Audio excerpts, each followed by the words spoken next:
Cette semaine à TVL Info, en manchette, Yves Montigny inaugure le quai de Forestville. Organismes et citoyens se rassemblent à Forestville. Joe Cormier fait rire le pavillon des arts.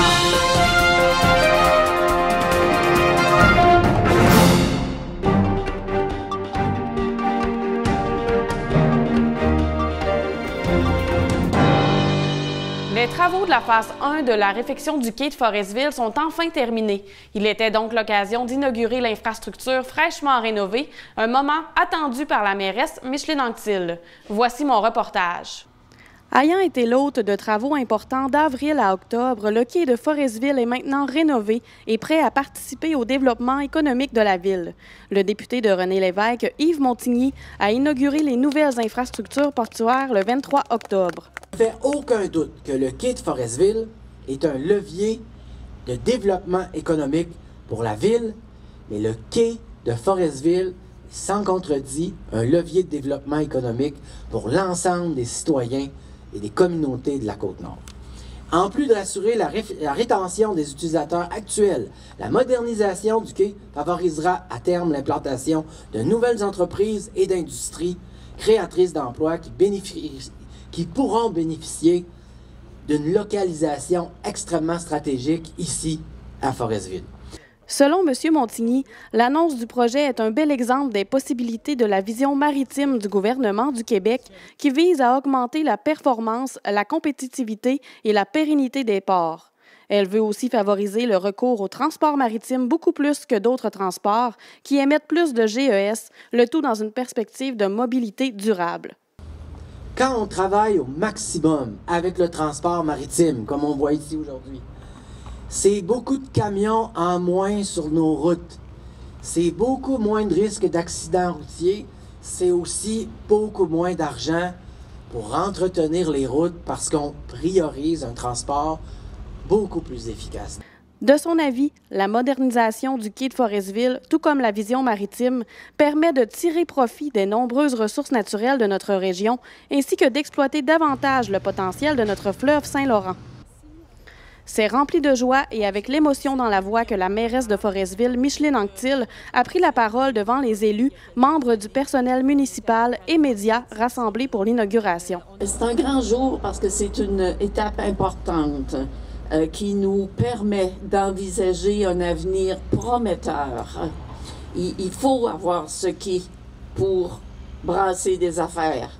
Madame Anctil ne peut passer sous silence la nécessité des travaux qui étaient plus que nécessaires selon elle. C'est le seul quai industriel en Haute-Côte-Nord, faut-il encore le rappeler. Et c'est un levier essentiel du développement des activités économiques de la ville, oui, de l'ensemble de la MRC et de l'ensemble de la Côte-Nord. Un petit quai, mais qui se place aussi à l'intérieur de toutes les autres structures. Pour Micheline Anctil, les impacts directs et indirects du projet sont multiples. Pour ce projet de 11,7 millions de dollars, la Ville de Forestville a reçu plusieurs contributions financières. Le ministère des Transports et de la Mobilité durable a octroyé 5,4 millions de dollars, soit 46,3 % du montage financier. Le gouvernement du Canada a investi 1,1 million de dollars et le ministère des Affaires municipales et de l'Habitation a attribué 100 000 dollars. Le 17 octobre, une vingtaine d'organismes ont partagé ensemble, en plus de présenter leurs services aux citoyens de la Haute-Côte-Nord, au complexe Guy Ouellette de Forestville. Le thème principal était les ressources offertes en santé mentale, mais toutes les organisations étaient les bienvenues. La télévision du littoral était sur place. Une pierre deux coups, voici ce qu'a fait le comité organisateur de la journée Ici on s'entraide qui s'est tenue le 17 octobre à Forestville. En plus de réunir des intervenants communautaires et du réseau de la santé, il a permis à la population de découvrir les nombreux services offerts en Haute-Côte-Nord, notamment pour la santé mentale, souvent méconnue. Cette idée provient d'abord du regroupement des partenaires en développement social piloté par Geneviève Dick de la MRC de la Haute-Côte-Nord.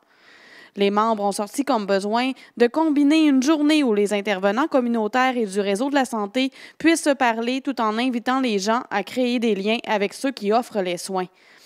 Le coordonnateur clinique du Centre de dépannage des Nord-Côtiers, qui est aussi à l'origine de cette journée, Philippe Vaugeois, souligne également le désir de déstigmatiser surtout la connotation que la santé mentale peut avoir.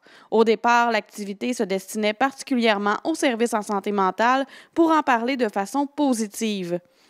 D'autres organismes ont fait la demande pour se joindre à l'activité et M. Vaugeois explique qu'ils ont accepté la demande. La promotion des services faisait aussi partie des objectifs. Tous les gens qui sont ici gagnent à être connus parce qu'ils ont le cœur sur la main. Ils sont là pour les bonnes raisons, selon M. Vaugeois. Les organisateurs espèrent donc qu'un événement rassembleur servira d'impulsion pour donner le goût aux intervenants de se voir plus souvent. Philippe Vaugeois ne s'attendait pas à un tel succès pour la première édition de l'événement. Les organismes ont répondu présents, tout comme les visiteurs. Un total de 20 kiosques étaient disposés à la salle Ginette Bessirois au complexe Guy Ouellette et plusieurs dizaines de citoyens sont venus en apprendre plus sur les organismes. Un concept de passeport était utilisé pour dynamiser leur visite. Il mettait à l'avant-plan des mises en situation pour que les participants se mettent dans la peau de n'importe qui ayant besoin d'aide. L'objectif de réseautage a été accompli avec succès. Toute la journée, les gens ont pris le temps d'arrêter de kiosque en kiosque et d'écouter. Des psychologues et des travailleurs de rue étaient sur place. Ils ont pu rencontrer certaines personnes et peut-être qu'il y a des liens qui se sont créés, espère M. Vaugeois. Notons que des organismes communautaires de la Manicouagan s'étaient aussi déplacés pour l'occasion, puisqu'ils offrent également leurs services à la population de la Haute-Côte-Nord. Un événement semblable pourrait aussi voir le jour dans le secteur de Bécomo. Le Pavillon des Arts de Forestville a fait place à l'humour le 25 octobre. L'humoriste Joe Cormier a offert son spectacle Animal aux spectateurs qui se sont tordus de rire tout au long de la représentation. La journaliste Anne-Sophie Paquet a eu l'occasion de discuter avec cette étoile montante de l'humour au Québec. Voici son entrevue. Je suis actuellement au Pavillon des Arts de Forestville et ce soir, c'est le spectacle Animal de Joe Cormier. On a eu l'occasion de lui parler il y a quelques instants. Voici ce que ça donnait.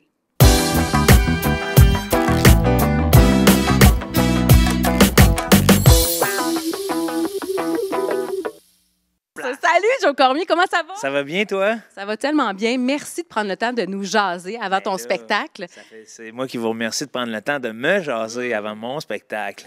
Parce que tu as tourné sur la Côte-Nord, tu débutes à Forestville, tu débutes ici, chez nous. Comment tu te sens d'arriver sur la Côte-Nord? Ben, tu sais, je tripe sur la Côte-Nord avec ces régions. Je regarde ça, je fais comme... C'est comment que ça s'approvisionne le monde ici. Je vois des camions. C'est comme si c'était un monde... Tu sais, moi, j'ai déjà descendu la rivière Godbout, hein? Oui. Puis ça m'a fait bien aimer la place. Pourquoi, hein? Ben, on dirait que c'est des paysages uniques, un peu interstellaires, quasiment qui relèvent de la science-fiction. Mais là, quand tu vois un Dodge Ram, tu te dis « OK, on est dans ce bon vieux monde. » On reste... Puis j'ai l'impression qu'il y a quelque chose de stellaire aussi dans ton décor. Ouais, ben je voulais représenter la nature dans mon décor avec des artifices. Et puis, on peut voir aussi, il y a une thématique dans mon spectacle de « Ensemble, on est beau, seul, on est dégueulasse ». Donc ça agit à titre d'œil et en même temps à titre de lune et de soleil. C'est toute une épopée, mon spectacle. TV du littoral, amenez vos tubacs à rond-plonge dans mon univers. Hey, mais pour vrai, ton spectacle premier one-man show, ça s'appelle Animal. C'est la première fois que tu le présentes, tu l'as travaillé depuis longtemps. Il y a eu la pandémie dans ton cas à toi qui est venu un petit peu mêler les cartes. Pas de temps, ça m'a aidé même, je dirais. J'ai pris ce momentum-là pour créer. C'est-à-dire que moi, j'ai pratiqué ce show-là parce qu'il faut savoir que des fois, l'humoriste, en tout cas, moi, dans mon cas, j'avais comme plusieurs heures avant qui étaient non officielles. Et puis là, pendant la pandémie, j'ai fait « Hey, on va le faire pendant qu'il est chaud ». C'est là que je me suis senti interpellé par mon métier de faire « Les gens ont besoin de rire parmi mon peuple ». Fait que j'ai fait des shows sur Zoom. J'ai loué un studio, j'ai fait des shows sur Zoom. Je disais au monde, vous avez juste à être là le vendredi. Jeudi, vendredi, samedi, on avait des représentations. Ça me donnait une petite raison d'avoir un papier signé, de sortir de chez nous après l'heure du couvre-feu. Aller jouer, faire de l'humour, c'est pas les meilleures conditions. Mais après tout, pour moi, l'humour, ça n'a pas besoin de conditions. Ça a besoin de Petite blague, petit lubrifiant social, puis on part, là. C'est une belle complicité avec le public qui sera au rendez-vous ce soir. Animal, en quelques mots, comment tu peux le décrire, ton spectacle? Drôle. Non.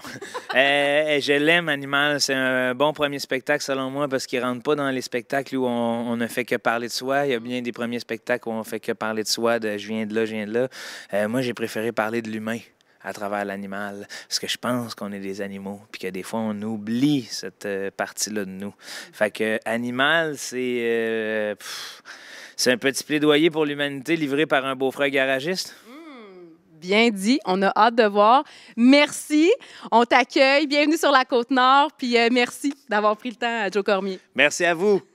C'est au Parc des Naissances que la mairesse de Forestville, Micheline Anctil, et l'agent de développement municipal, Jérôme Dubé-Vallée, ont souligné la semaine dernière les 10 naissances survenues en 2022 au sein de la communauté.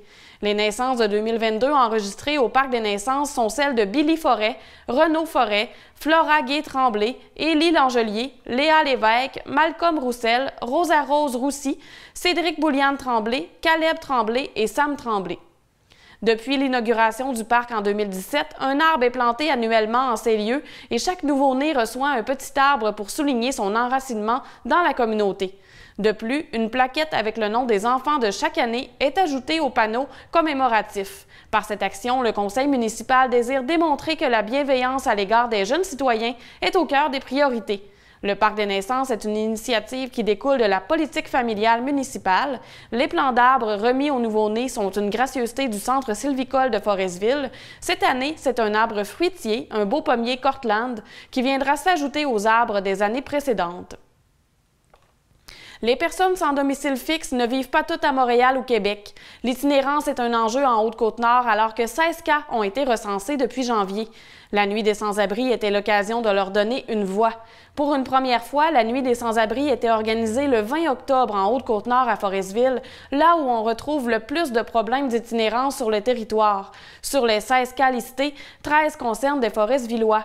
Le travailleur de rue du centre de dépannage des Nord-Côtiers, Marc-André Fortin, dévoile réaliser 80 % de ses interventions à Forestville et assure que l'itinérance est bien présente dans notre coin.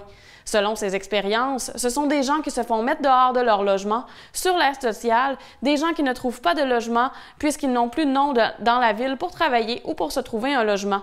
On ne verra pas personne dormir sur les bancs, illustre-t-il. En tant que travailleur de rue, M. Fortin accompagne les sans-abri en les aidant à trouver une solution à leurs problèmes. Les enjeux de santé mentale font aussi partie du phénomène. C'était le cas pour un jeune qui n'a pas voulu collaborer avec l'organisme. Pour le coordonnateur clinique au centre de dépannage des Nord-Côtiers, Philippe Vaugeois, il fallait organiser la Nuit des sans-abri cette année, pas dans le but de bien paraître, mais pour créer un mouvement qui vient du milieu.